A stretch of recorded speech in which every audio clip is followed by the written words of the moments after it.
l'objectif de cette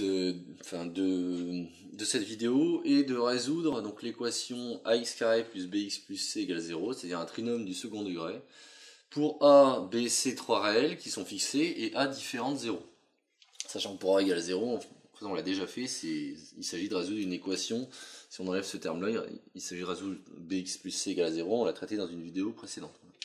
Alors, en réalité, on va faire deux vidéos sur ce thème. La première va consister à celle-ci, donc va consister à vous montrer d'où viennent les formules de racines qu'on vous demande d'utiliser, c'est-à-dire moins b plus racine de d'étal sur 2a et moins b moins racine de d'étal sur 2a. Donc on va en faire la démonstration.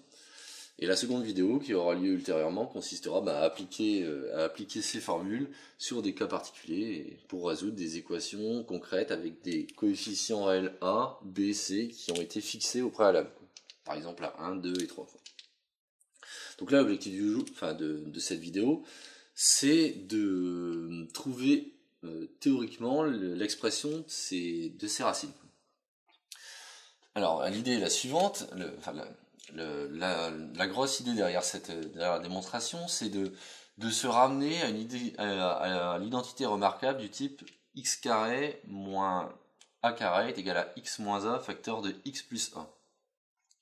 Parce que ça nous permettra après de résoudre plus facilement l'équation. Donc on voudrait se ramener à cette identité remarquable-là.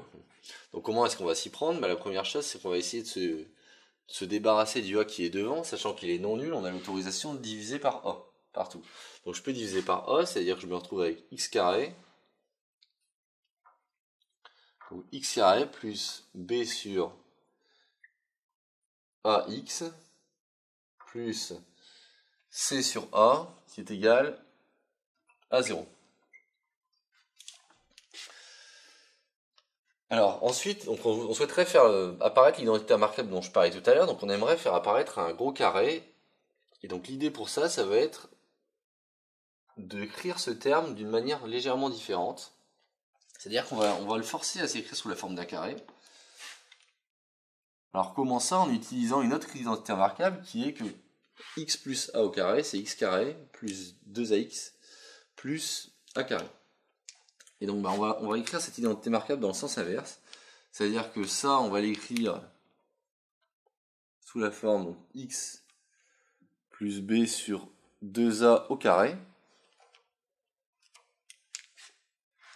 Si je développe cette chose-là, si je réécris cette chose-là différemment, si je la développe, j'obtiens x carré, le terme qui est ici, plus 2 fois bx sur 2a, c'est-à-dire ce terme-ci, plus b carré sur 2a le tout au carré. Et ce terme-là, le dernier que je viens de citer, n'apparaît pas dans l'identité de gauche, donc il faut le retrancher. b carré sur 2a le tout au carré. Donc on peut vérifier que ce terme-là, il est rigoureusement égal à ce terme-là. Évidemment, il y a le c sur a qui reste sur place, c'est-à-dire que lui, il n'a pas bougé, il est toujours là. c sur a égale à 0. Donc pour le vérifier, il suffit de développer cette chose-là, et puis regarder si on retombe sur le terme de gauche. Alors qu'est-ce que ça nous apporte d'avoir écrit ça ? Tout simplement que maintenant, on a le premier morceau de notre identité remarquable qui apparaît ici, c'est-à-dire on a un gros terme au carré, et ce deuxième morceau, on va pouvoir l'écrire sous une forme qui va de plus en plus ressembler à un carré également. Alors comment ? Réécrivons le premier terme tel qu'il est, c'est-à-dire x plus b sur 2a le tout au carré. Le tout au carré. Et si je réduis au même dénominateur la fraction qui est ici avec cette fraction-là, je vais obtenir moins b carré moins 4ac sur donc 2a au carré, c'est-à-dire 4a au carré. Comment j'ai obtenu ça ? En fait, il suffit de multiplier cette fraction-là en haut et en bas par 2a, par 4a, afin d'obtenir le même dénominateur. Donc j'ai bien b carré moins 4ac, sachant que le moins est devant le tout. Là, il y a une grosse parenthèse, quoi. Donc finalement, qu'est-ce qu'on remarque ? Tout simplement que ce terme-là, finalement, c'est le fameux delta qui vaut b carré moins 4ac. Et donc, la question maintenant, c'est est-ce que ce terme-ci, peut s'écrire sous la forme d'un carré.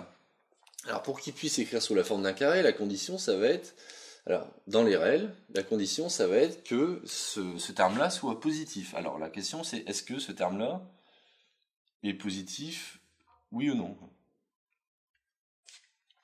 Alors premier cas, donc on va remplir un petit tableau avec à gauche le signe de delta et à droite les solutions à l'équation.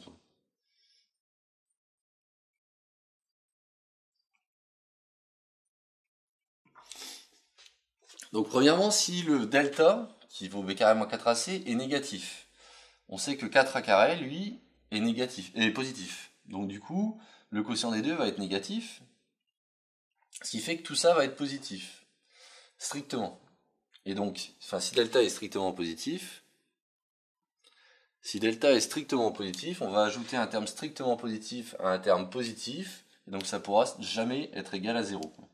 Donc, dans le cas où delta est strictement négatif, cette équation ne peut pas avoir de solution.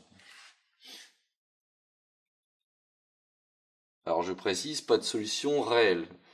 Parce qu'après on verra dans une autre vidéo que on peut trouver des solutions sous la forme de nombres complexes, des complexes conjugués.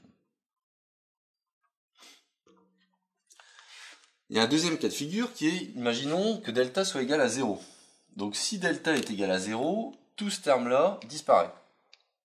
Et donc l'équation qui nous reste, c'est x plus b sur 2a au carré est égal à 0. Donc x plus b sur 2a au carré est égal à 0, ben ça signifie que ce qui est à l'intérieur doit être égal à 0. Donc si delta égale à 0, seul reste ce terme-ci, il doit être égal à 0, donc ça signifie que x plus b sur 2a doit être égal à 0. Et si x plus b sur 2a est égal à 0, ben ça signifie que x est égal à moins b sur 2a.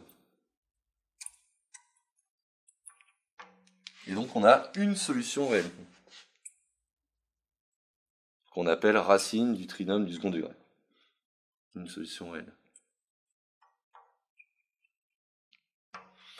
Enfin, dernier cas de figure, si delta est strictement positif. Donc si delta est strictement positif,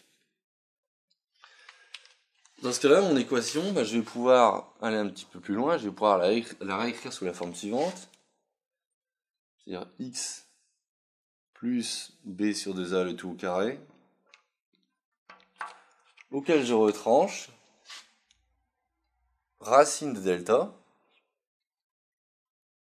sur 2a le tout au carré.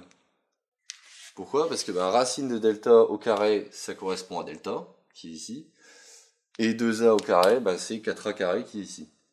Et donc cette équation, ça revient à résoudre ça.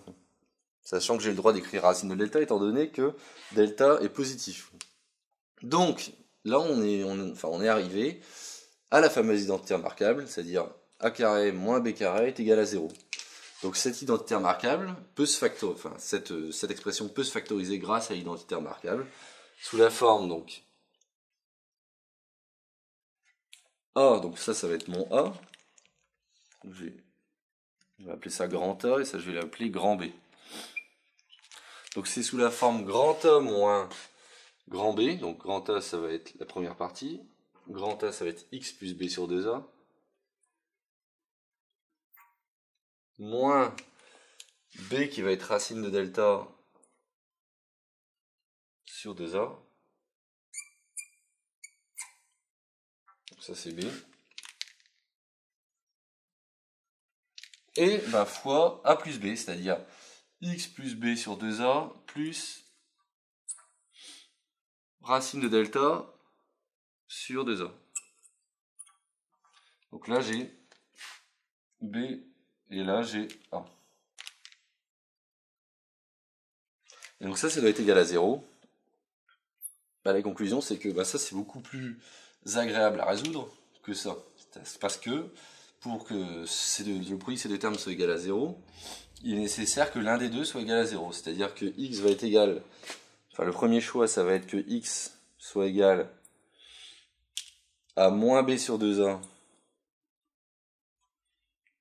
plus racine de delta sur 2a, donc moins b plus racine de delta sur 2a. Ou deuxième choix, c'est que ce terme-là soit nul, c'est-à-dire que x soit égal Donc A moins B sur 2A, moins A sin de delta sur 2A.